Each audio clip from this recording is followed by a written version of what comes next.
The concept of giving away your money is something that a lot of us can't imagine doing, let alone actually doing. When you're dealing with super wealthy people, and their donations often run into the tens or hundreds of millions or billions, the numbers get so large they seem almost abstract and hard to swallow. This distracts the general public from what happens to these mega donations, and someone who understood this very well is Nicholas Woodman, the founder and CEO of GoPro. After taking his company public in 2014, his net worth shot up to $3 billion. And what's a better way to celebrate this fantastic achievement than to give back to the community that has made him one of the wealthiest men in the world? So in late 2014, he revealed what appeared to be a remarkable act of charity. He would donate $500 million worth of GoPro stock under their newly formed philanthropic company, Jill and Nicholas Woodman Foundation, naming it after himself and his wife. This gave him a lot of positive press, and he basked in all the glory that came with it. Some publications named Mr. Woodman one of America's most generous donors that year, placing him alongside established philanthropists like Bill and Melinda Gates and Michael Bloomberg. But there was one problem though. 6 years later, the Woodman Foundation and that $500 million are nowhere to be found. The foundation does not have a website or a description of its areas of interest, and it is unclear whether it has made any large donations to charities. A thorough investigation of public records revealed only one recipient: the Bonnie Doon Art, Wine, and Brew Festival, and a fundraiser for a California elementary school. This foundation is effectively a sub-account of the Silicon Valley Community Foundation, which is not compelled to reveal information on how individual donors use their charity dollars, if at all. So if this money did not go towards serving the needy, then who did it serve?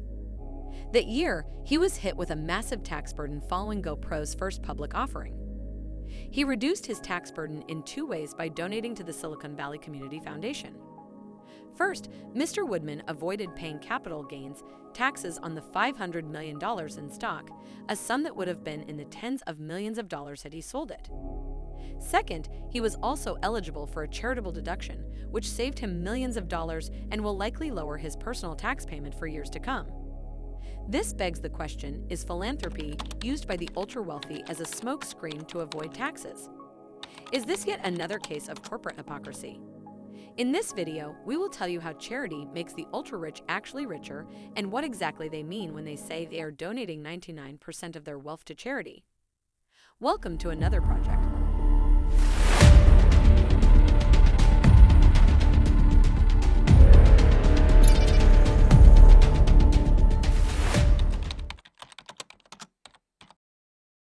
The largest wealth transfer in history is currently taking place. Over the next 25 years, roughly 4 to 5 million American households are expected to transfer more than $68 trillion to their adult children. Because of a decade of stock market and real estate growth, the majority of the wealth is held by baby boomers. According to the narrative, the move would turn young people into alpha buyers of real estate and other high-ticket things, as well as fantastic next-gen clients of financial advisors, banks, and other businesses. U.S. millennials born between 1981 and 1996, or the so-called unluckiest generation, hasn't always had it easy. They have seen the Great Recession, the horrific wars in Iraq and Afghanistan, and a pandemic that has already claimed the lives of almost 6 million people. Baby boomers are still valued roughly 8 times as much as millennials, who have significantly less wealth than previous generations had at the same age. According to data from the Fed, boomers controlled around 22% of the nation's wealth when they were around the same age as millennials today, who only control 7%. This means that during the greatest wealth transfer, a lot of this money that is set to exchange hands will be hit with different forms of taxes. For example, if you live in Japan, you are expected to pay about 55% of your inheritance to the government. South Korea is also in second place for the highest inheritance tax in the world at 50%. The federal government and some state governments in the United States impose an estate tax based on the value of your property when you die. As a result, there are 2 types of estate taxes in the United States: federal estate tax and state estate tax. There's a growing social movement to raise estate taxes on the grounds that these heirs don't deserve much money because they'll probably put it up their noses. In the United States, the fair market value of all assets you own or control. including cash, real estate, equities, trusts, businesses, cryptocurrencies, insurance policies, precious metals, and any one-of-a-kind Pokemon cards, is added up to determine your estate tax liability. This is referred to as your gross estate. In some countries, you can deduct any mortgages and debts, as well as some administrative expenditures. However, you must consider that assets such as real estate may have increased in value significantly over time, even if you have not benefited from that increase in value.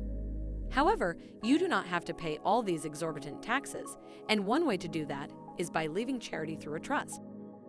Charitable lead trusts, or CLTs, and charity remainder trusts, or CRTs, are the two forms of charitable trusts.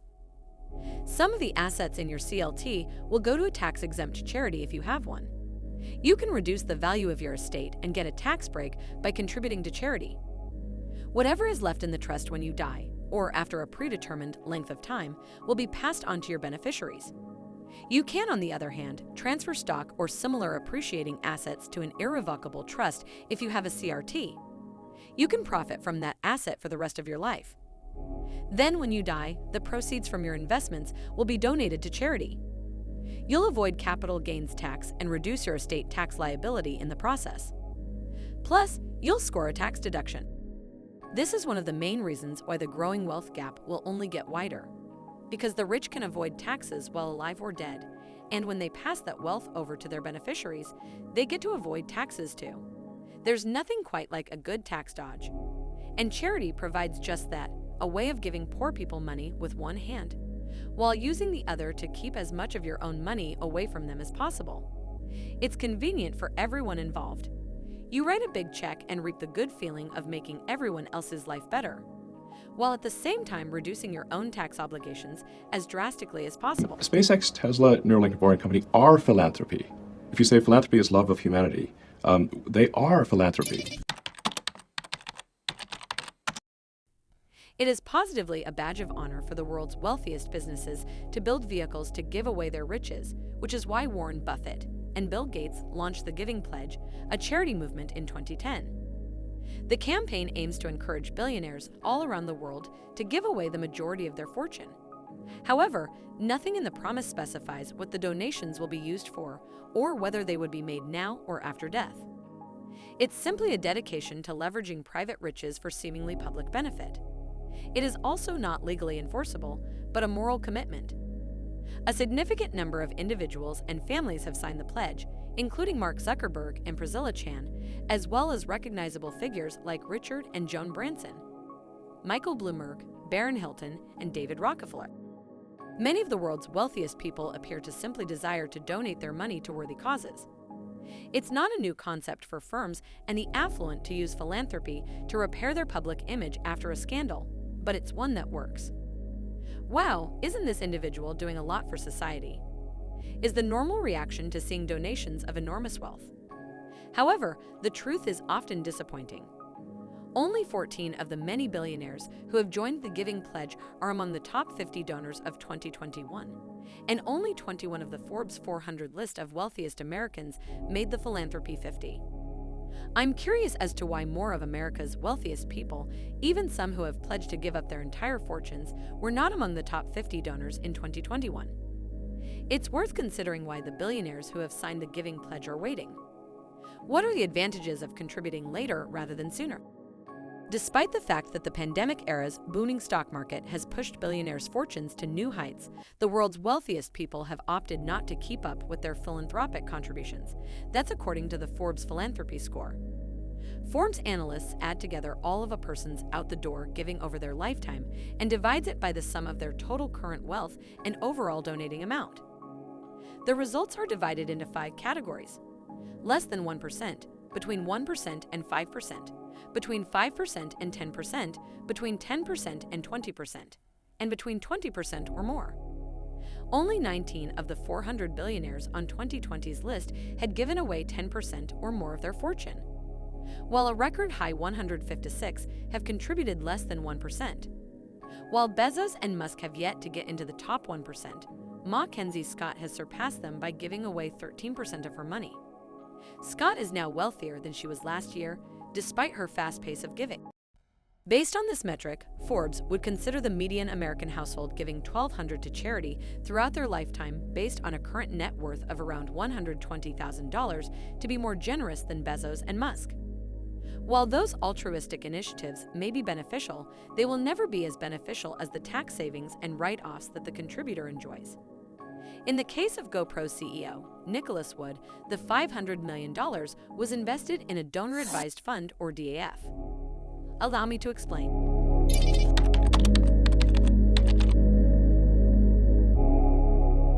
The United States' westward expansion and land conquest were at an all-time high, and the federal government was handing out land concessions to prospectors and speculators with little monitoring or regulation.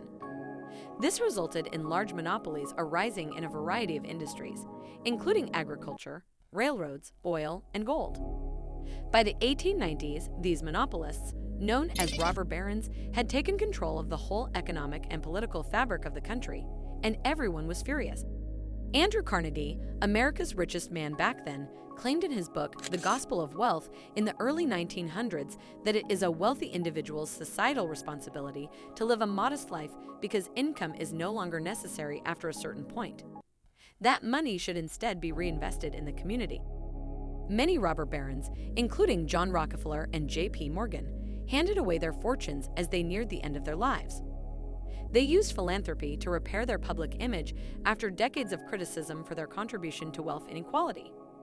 This became especially popular between the 1910s and 1930s when Congress passed the Revenue Act, which exempted charitable organizations from paying federal taxes. The first DAF was founded in 1931 by the New York Community Trust, with John D. Rockefeller Jr.'s backing and promotion, to allow individual donors to support charity activities they cared about rather than relying on community foundation grant selections. DAFs have continued to gain in popularity in recent years.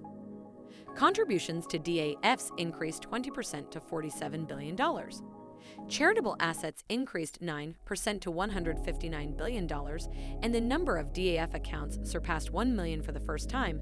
That's according to the National Philanthropic Trust's 2021 Donor-Advised Fund Report. So what are DAFs and what do they do? Donor-Advised Funds, or DAFs, allow rich individuals to donate assets to a sponsoring organization, typically cash and shares, but also real estate, art, and cryptocurrencies. Donors, on the other hand, do not relinquish control over their funds. Only at the request of a donor do the sponsoring organizations provide gifts to hospitals, schools, and other organizations. So, although contributors get instant tax benefits, organizations may have to wait indefinitely, if not forever, for funds. The ultra-wealthy might say DAS have democratized giving because they are simple to create and the individuals who use them are more generous than those who establish family foundations. But the truth is that DAFs represent the worst of philanthropy today. It is a system of guaranteed perks for the rich and uncertainty for the rest. In 2018, the Trump administration announced that certain charitable organizations will no longer be required to publish the names of significant contributors, making it simpler for political groups to conceal their funding. Unlike family foundations, which are required to distribute 5% of their assets each year and have traditionally been the way wealthy donors disperse their philanthropic firepower, DAFs have no distribution requirements, which means billions of dollars set aside for charity can sit idle for decades. It's also impossible to tell how much money individual donors are giving away to nonprofit groups because organizations that handle DAS aren't obligated to declare which funds provide money to which causes. Their increase is also part of a larger trend among the wealthy and influential to keep much of their giving hidden from view. Silicon Valley has seen the most rapid growth of any place on the planet. Elon Musk, the Tesla CEO and the world's wealthiest person, Mark Zuckerberg, the founder and CEOs of Meta, and Jack Dorsey, the founder of Twitter, are among the billionaires who have established DAFs. This begs the question: do you think philanthropy is a smokescreen for tax avoidance? Let us know in the comments below. Make sure to subscribe and leave a like if you enjoyed the video. Here are some videos we handpicked we think you should watch next. Until next time.